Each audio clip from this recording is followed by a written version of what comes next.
Good morning, Richard Calhoun, Creekside Realty, 40 years of working with clients here in Silicon Valley. We're going to jump right into it. We'll come back to this slide in a little bit. We're talking about week 25 in Silicon Valley. That is from Saturday of last week till Friday night at 11:59, just a few hours ago. What we're trying to do is figure out what's going on with the marketplace. So we're going to look at the 5-year median. The 5-year median is 2015 through 2019. This is a percentage of that 5-year median versus the raw count. The first one is the dark blue line, which is available inventory. So you can see we're down here at about 80% of the available inventory. Keep in mind that is both San Mateo and Santa Clara County counties. It is single family homes, condos, and townhouses. So it's everything in one big blender. There's only 80% of them, as many as we would normally expect. Number of new listings. Now this shot up, that's the gray line. That shot up last week. Keep in mind, next weekend is July the 4th. This is basically a holiday fluctuation that's going on. July the 4th is coming at the end of the week. 1 week, how do you say this? It's on Sunday, so it's at the very beginning of the week number 27, I guess it is, instead of normally in week number 26. In any case, this is going to be a fluctuation just like we had back on Memorial Day. But here's the Memorial Day spike. See how it went up? It's just an out of sync from the calendar compared to the 5-year median when July the 4th was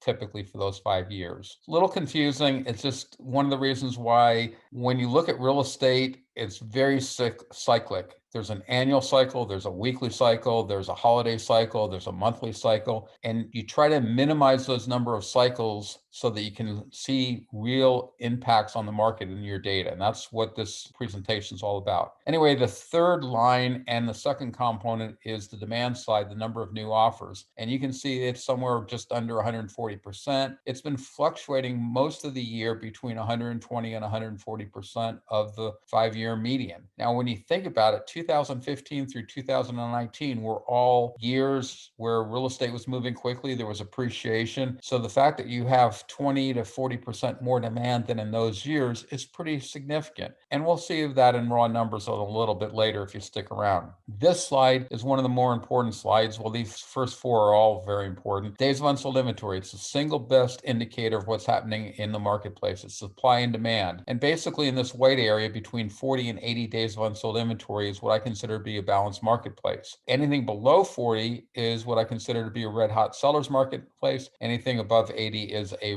ice cold buyer's marketplace. Again, the yellow line, the gold line is the 5-year median. And you can see the normal pattern is it comes flying down, which is an accelerating marketplace right after the first of the year. And then it basically plateaus in the early springtime. And then it starts slowing down. And, it starts slowing down week 16, call it, and we're at week 25. So 10 weeks ago, it starts slowing down. And you look at this year and it's just not slowing down. So normally we have a pause in the marketplace. Normally the prices level off. There's a little bit of a slowdown. We regroup. And then the following year, we do the same thing all over again. This year is starting to sound or look like more like 2017, where instead of doing the slowdown, we had a whole nother second wave of appreciation coming up in the summertime. And I think that may be what we're in for, because normally the market's slowing down. Normally the market, and again, this is a benchmark of 5 great years, goes from somewhere around 25 days of unsold inventory, which is a strong seller's marketplace, which is what I was maintaining, up to just about 40%, where you sort of get in that balanced marketplace. When you get close to that balanced marketplace for the balance of the year, prices basically flatten out. If we stay down here at 20 days of unsold inventory, prices are not going to flatten out. Not what a buyer wants to hear. Good news for a seller or investors. It's the way I'm seeing it right now. And this gives you some fairly strong indication graphically based on real numbers for a large area. Now what we're looking at is overbidding. Overbidding is a little delayed. It's delayed by the length of escrows, but it's still pretty important. Basically, what you're doing is you're taking the sale price to list price ratio every single week and plotting it. And the older weeks are the dotted lines down here. And then you get into the dashed lines, and the more recent lines are the solid lines. As you go up diagonally this way, the market's improving. The worst month we ever had is December down here. Best month ever showing up, and my current month is the purple. And it's going to be hard to see the purple, but you can see it down here. You can see it a little bit right through here, and again right up through here. So it's there the whole way. And when you're in this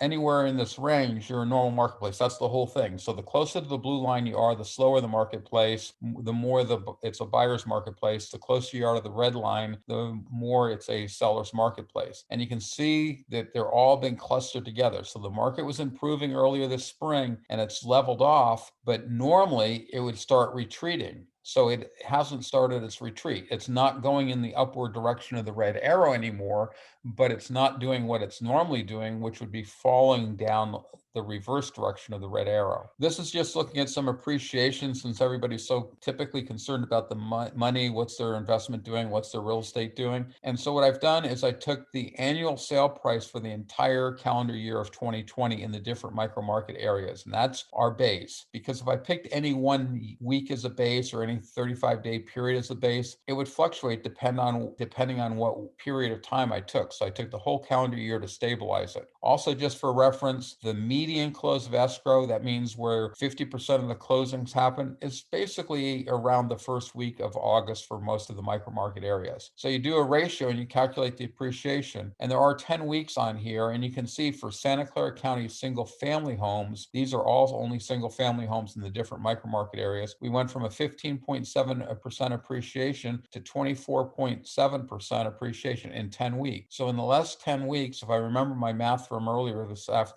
morning correctly, that's it's a 0.87% per week appreciation. And when you're starting at a base of 1.37 million, that's pretty significant. And just to give you reference, we're now over 1.7 million. And there's been some media articles recently about the rate of what the appreciation means in a dollar amount. And, they were talking about, it's 25 cents, it's 60 cents. Here in the Bay Area, it was $1.19. And that was last week when I calculated, where if you took the appreciation for the last 10 weeks, you assumed the median price. Last week, I used 1.6 million, and it worked out to be you were making $1.19 per hour every single hour. That just seems really too low. I think it must be $119 an hour. I'd have to go back and relook at my numbers, because $1 an hour is nothing when you're talking about $1 million. So I think it had to be $119 an hour. And with that, we'll do a quick recap. For those that are new, the green is the root URL. That's sort of the key to get to everyone. To get to this meeting live Saturday morning at 9 a.m., you add in the year 2021. To get out the handout, which is up, it got up at about 8:50 this morning. You add the word handout, the year, month, date code, and to get to the archives, you just add the year, date, month code without the word handout. Here's my contact information. Happy to answer any questions about real estate in general or statistics in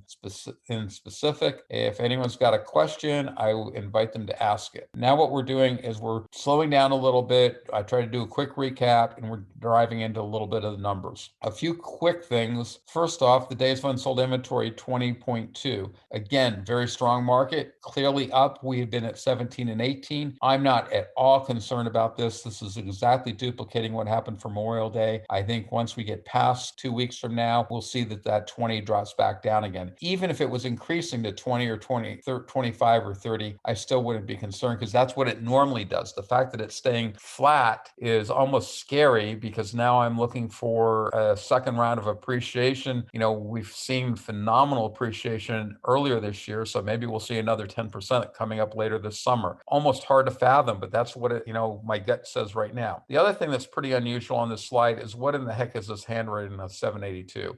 My data is pretty accurate as far as I know. Yes, I do make a mistake here and there. I usually catch them. There's usually multiple ways of looking at the data, so there's red flags. This is a problem with the raw data. If I do a search and say, how many single family homes in Santa Clara County, and I ask for a count, I get 813. And that's the number that I use on this table. If I say, okay, you're telling me there's 813 listings, I want to see the, listings of available inventory. I want to see those 813 listings.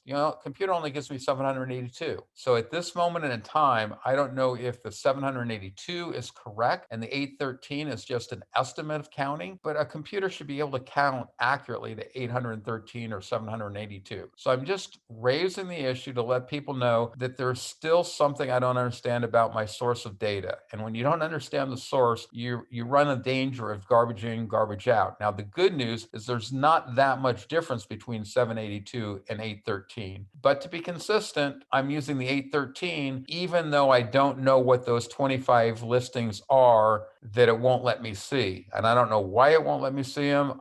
I don't know if they're really not single family homes. I don't know if it's an estimate. They do call it a preview count, but it's a count. It's not listed as an estimate. So I'm going to inquire, try to get that answered. Anyway, long way of saying I'm not 100% confident in the data, but it's not my processing of the data. It's the raw data. But the numbers here should be consistent. So what are we looking at? We're looking at what inventory was available last week and the inventory available this week. So inventory looks like it dropped down fairly significantly. And I almost think this is one place where I have an error with my numbers, because if I look at last week and I take 1,223 single family homes in both counties and 669 condos and townhouses, I do not get 2,100. In my math, I round that up to 700, I'm getting 1,900. So I'm thinking something's wrong in my calculations on this 2,154. I do believe the 1,892 is accurate. I believe the number last week was around the same number. So I will investigate. I almost think I know what the answer is. I moved the numbers from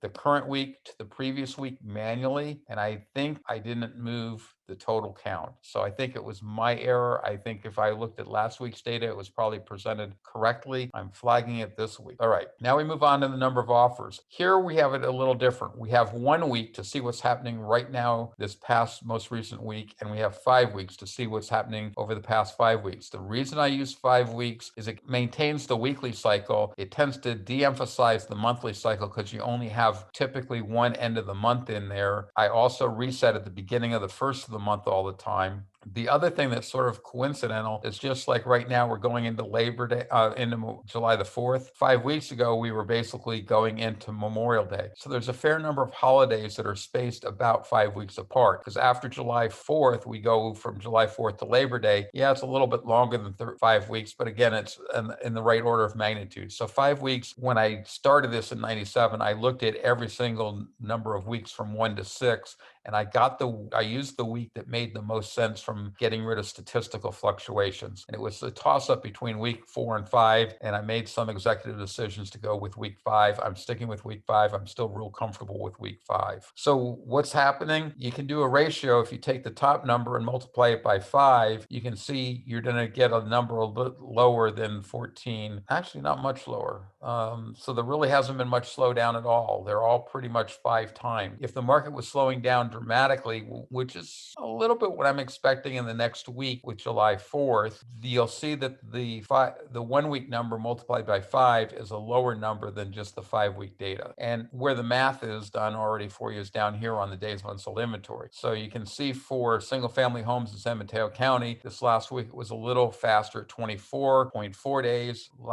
Over 5 weeks, it's a little slower at 25.8. Again, both solid. Santa Clara County, it's dead equal to each other. The reason this is highlighted is I use the 5 week benchmark. This is the fastest. The yellow are each type of property. So single family homes over here. This number, the 21.8, is single family homes in both counties combined. It's 20.2 days in Santa Clara County. It's 25.8 days in San Mateo County. Not a lot of difference, but there is, because the numbers are so low and it's so hard to get below about 15, 16, 18 days of unsold inventory. I would actually say say there is a difference between 25.8 and 20.2 days on unsold inventory. But the bigger thing, in my opinion right now, is typically San Mateo County is the faster marketplace. And that has not been the case at all since the pandemic has struck us. And I think that's because people are moving a little bit further away from work to get a little bit more house. And San Mateo County used to be the epicenter of the job center. And in general, the job center has been moving south and east over the years that I've been in the valley, which goes back to 71. And so at some point, it's now sort of even the job center epicenter is now in Santa Clara County instead of San Mateo County. And then you have the same thing over here in condos and townhouses, where again, San Mateo County is slower and condos and townhouses in general are slower than single family. You can see 27.8 versus 21.8. And if you blend everything together, you see you're at 23. You might wonder why it's not the average. There's more single family homes units than there are condo townhouse units. So the 20.1 has a heavier weight. It's called a weighted average. And that's why you get 23.2 when you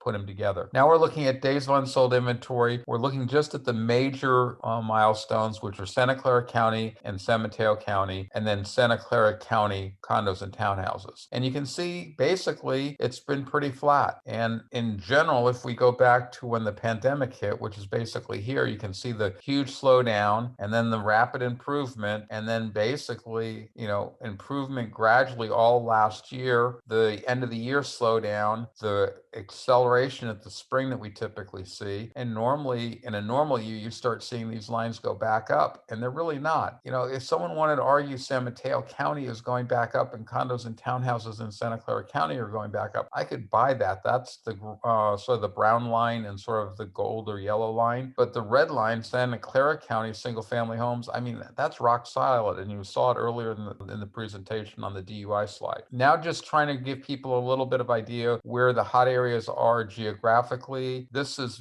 mapped. This is single family homes only. This is days of unsold inventory. You can see the hottest area right now looks like it's going to be in Milpitas, Berryessa, Santa Teresa at 12 days. You can pick your favorite market area. They're all fantastic. Actually, Foster City is at 10.7. That's a very small area. There's only going to be a handful of homes in there, so it does fluctuate quite a bit. The slowest area is Palo Alto at 43.1 days, and you can see between 42 and a half and 77 and a half, there's no color. From below 70, 42 and a half down to 10, it gets more and more intense red. At 10, it's a saturated red. And once you go above 77 and a half, and I don't know if we'll ever get back there in my career, up to 110 is saturated blue. So it gives you a quick visual. Basically, when you look at this, Silicon Valley is on fire. And that's basically what the real estate market is, which is sort of one of the reasons I did the color combination that I did. Here is looking at the active available inventory without any underlying offers. So the gold line is where we normally are. The blue line is where we are this year. And you can see at the beginning part of the year where a lot of people were complaining about lack of inventory, we actually had a surplus of inventory. But what we had is we had an even higher demand. So the inventory was not adequate for the demand. Even though it was above normal inventory, the demand was even further above that. That was when we were closer to the 45% demand. And, this on a percentage basis, is somewhere in the same order. So we actually weren't doing too bad. Then we had a huge drop in inventory and we came down to exactly normal. But then starting about week 16, we separated and inventory normally increases. And because this is raw count, this isn't percentage. And this year, it's staying basically flat. Yeah, it's climbed up a little bit. We've gone from, somewhere around 1,575 units for sale to now something right at 1,750. But that's not as much as it normally goes up. And you have to compare, because real estate is so cyclic, you have to compare it to where it normally is. And that's the purpose of this slide. And the reason I make it clear these are without offers is some people include inventory of properties that are looking for backup offers. And I don't do that. I won't go into the reasoning, at least not today. If someone wants, ask me and I will at a future meeting. Number of new listings. So you can see here, the number of new listings has been basically mirroring that's the blue line, has been mirroring the gold line. Yes, there's little fluctuations from week to week, like the drop in the blue is basically looks like it may have, and we don't know because this data point's left over from last year, but normally it would have started dropping off this week. And again, if July the 4th was Friday, it would have dropped off this week, but because it's Sunday, it's dropping off next week is my prediction. This is looking at the number of new offers accepted. You can see the blue is just way above the gold. That to me is the real answer. The demand, the buyers, there's just more of them than there normally is. And it's been that way even before the pandemic. The pandemic made it appear to make it worse. One of the things I'm wrestling with myself right now is, again, watching this data. If this was a pandemic driven demand, which makes a lot of sense because people's housing needs shifted overnight, if we're going back to work, you would think that some of that demand for a larger house, more privacy at home would shift, but maybe society really is shifting permanently to a work from home type model. It's going to be interesting to see what happens. This is overbidding. This is the frequency of overbidding. How common is overbidding? We're sitting here right now at about 80%. This is Santa Clara County, San Mateo County, single family condos and townhouses just in 1 week, which is why there's fluctuation. There's actually more fluctuation than I would have expected, because buyers shouldn't feel more or less pressure that rapidly. But I think it depends on just what units are available and where they were priced and what buyers are paying and maybe how close they are to psychological numbers versus bidding numbers, that kind of thing. But there, just this little bounce, I would have expected it to be more consistent when you're looking at everything in a blender. This is looking at the different units, the different components. It's noteworthy that Santa Clara County single family homes is doing the most. It's somewhere around 85% of those sellers getting more than their asking price. San Mateo County single family homes is around 75%. Condos in Santa Clara County is just above 70%. So all very strong numbers, but again, you can see there is a little bit of difference. You can see that the Santa Clara County condos has actually rolled over, which is what I would normally expect to happen for all three types of property. San Mateo County, you could clearly argue this is flat. Here in Santa Clara County, I mean, that is just going up. And, you can't get much higher than 85% because some sellers think their homes are a castle and ask too much money. And buyers, even in a crazy market like this, they're paying on the high end of the marketplace, but they're not going to pay way over unless there's some extraordinary reason, like it's next door to their parents' house and they want to live next to their parents' house for some reason. Those kinds of things. Here's the geographical breakdown of the overbidding. You can see where it happens the most often. Nothing really noteworthy. It's the same concept of days of unsold inventory. The market's completely on fire. Basically, from 33% to 50%, there's no color. From 15 to 30, it would start going blue. From 50 to 95, it goes red. I will point out, since I commented it last week and the week before, Cupertino Sunnyvale is no longer at 96.5, and it was exactly what I suspected. And in column, I think it was BM. If you're familiar with Excel spreadsheet, they go from A to Z and then AA to AZ and then BA through BZ. So in column BM, row 31, I put in an equal sign that should have been floating. So I was setting it equal to 96.4. So if you notice a number, because there's so much number here, pick your favorite area. If you notice a number that isn't moving, let me know and I can go back and, troubleshoot it, find out why it's not moving. In general, these numbers do seem to be moving. The 96.5 did stick out and I did notice that it wasn't moving and I went back and found the problem. So it is moving. It wasn't off by much, but having it actually move, reflect the marketplace is what you don't want it to do. Now we're flipping over from frequency of overbidding to magnitude overbidding. This is when a buyer overbids, how much are they going to overbid? And it's not necessarily when they overbid, because some of these are underbidding. And I probably shouldn't throw out numbers, but I think I'm reasonably close. I think there was something like 584 units that sold in the last week, and something like 111 of those 584 were below asking price. So this is blending those all together. And, it's coming out at somewhere around 108.5%. I did look at, deleting all the ones that sold below asking price and at asking price. So now I'm only looking at the 584 minus the 111 that sold below. And then it jumped up to, I think it was 111.8% is the percentage that it jumps when you look at only those that are overbidding. And then you can see the huge increase from last year. And that happened this year when the buyers started saying, hey, this market is sustaining itself. It's not going to collapse. They started getting more confident overbidding more dramatically on each particular home. This is the amount of overbidding, the magnitude, again shown geographically. You can see the hotter and the cooler areas. There are no cool areas. Here is the slide we saw earlier today. This was the one that I updated, which is why when it wasn't updated, it sort of threw me when we first went on it. Not going to talk too much about it here. You can see some of the separation and the trend. This is what I want to point out. This is where we look at just the last 12 weeks. So now look how close together the last 12 weeks are.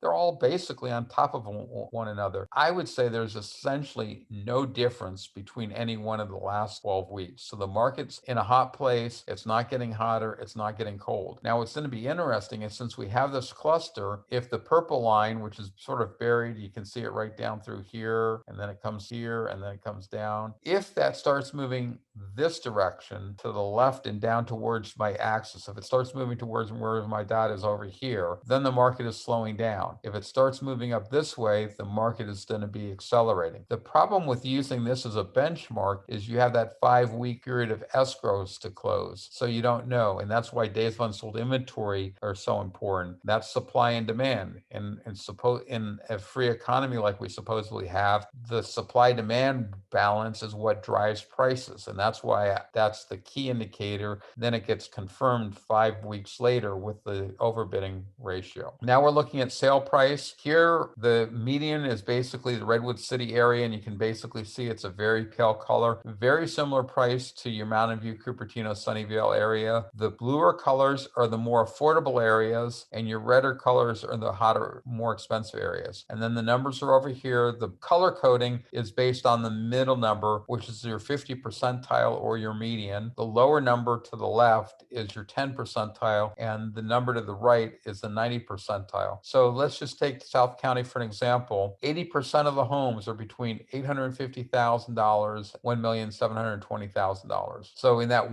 less than $1 million range is where 80% of the homes are. So very quickly, buyers can pick which micro market areas would most likely work for them on single family homes. Now we're looking at just some raw data. This is pretty hard to see unless you have a big screen probably.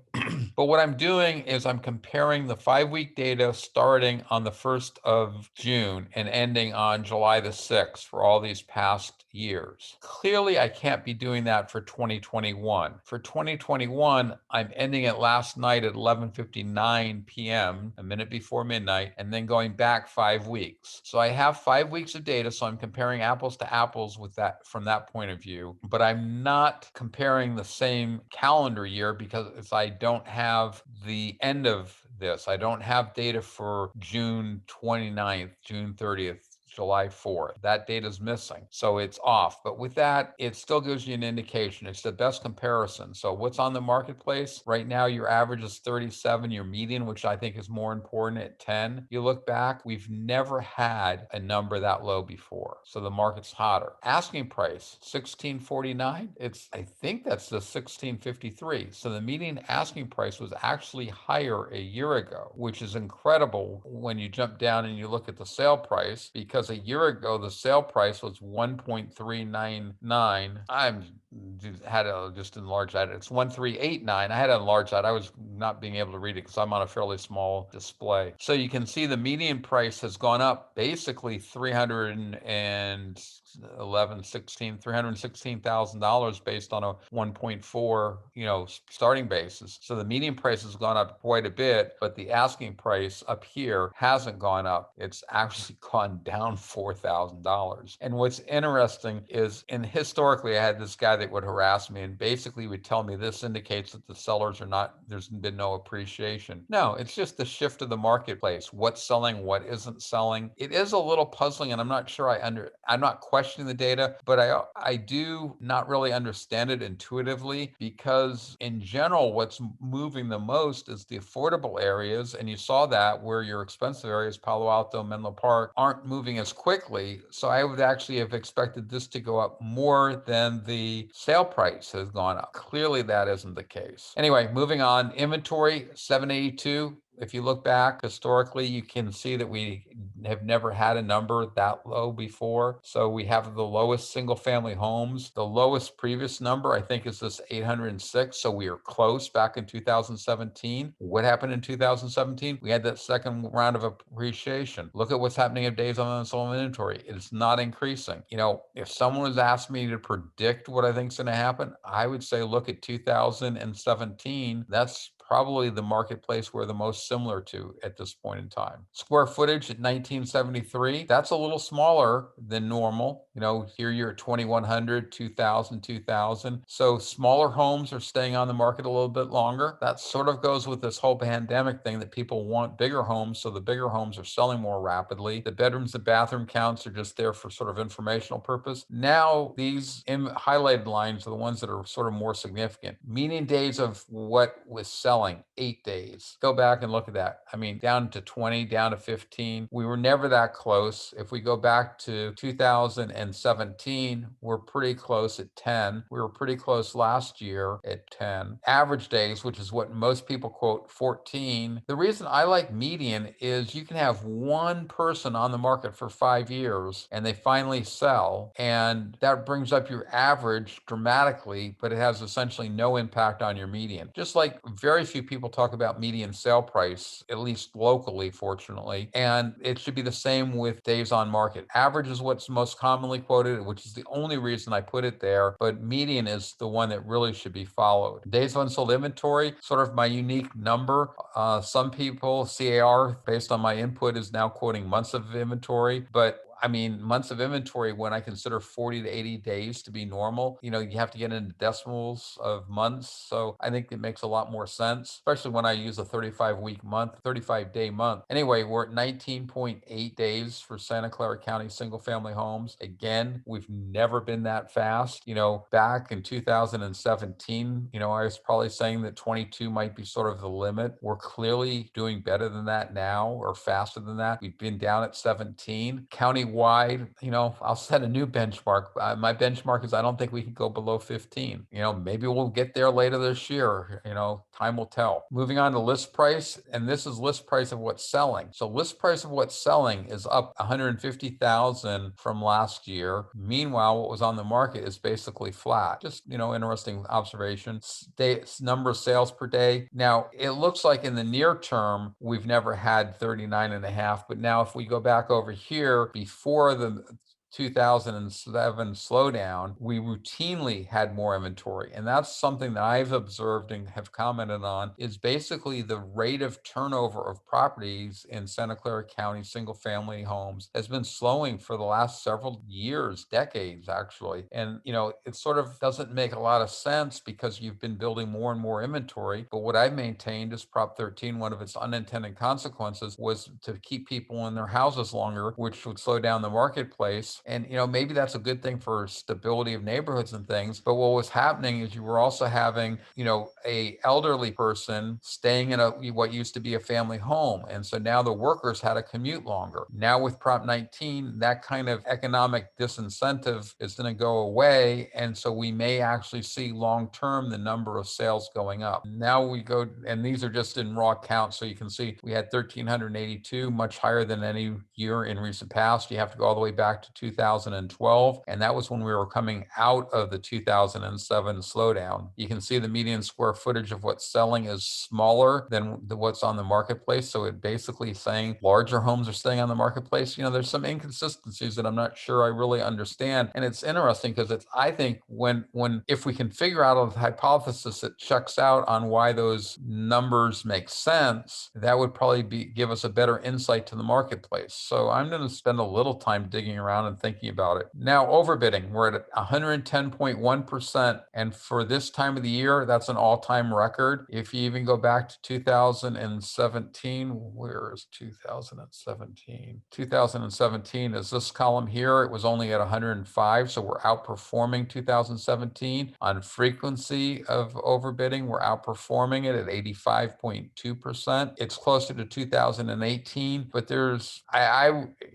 I'm sticking with 17 17. And the reason I'm sticking with 17 mostly is 18 was coming out of a real strong year. So, if you were to set the clock and say that we're in 2017 now and next year's going to mirror 2018, I wouldn't say that's too far off the mark. But, there's no way to know. The future will tell us. So now median price, we're at $1.7 million for a median sale price. I mean, it was only a little while ago we broke 1.6. A year ago, we weren't even at 1.4. The top end is at 3.7 million. The number of closings, 1374. And just like the number of sales, that's basically an all-time record unless you get all the way back here until 2004. Why is that? We're in such a hot marketplace right now. Buyers are not willing to cause a transaction to fall apart. So we had a higher number of sales earlier, but the TFT ratio was higher. So the number of closings were not higher. So we're having close to record, and when I say close to record, you got to be careful, because if you're talking about just raw numbers, we go back here to 2004 and you had 1,865 units, and we're only at 1,374. So we're nowhere near the magnitude of the numbers, but we're beating out a whole lot of years. And that's just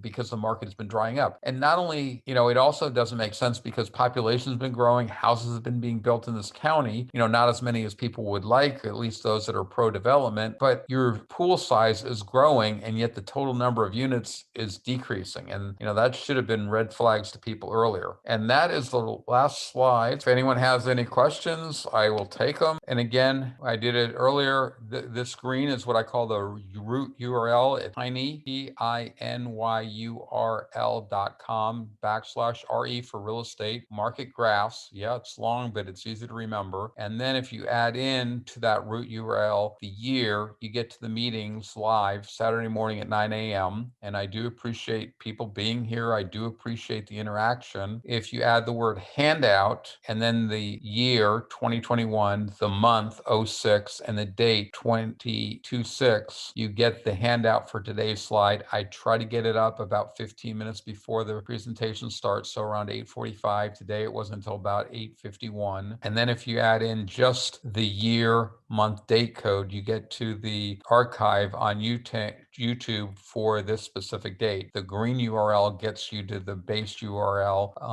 takes you to the YouTube channel where you can look at all the videos. And this is how you can reach me. Love people sending me media stories about the per hour appreciation, comments, suggestions, observations, feedbacks, anything are welcomed. And thanks for attending, and see everybody next week. Bye for now.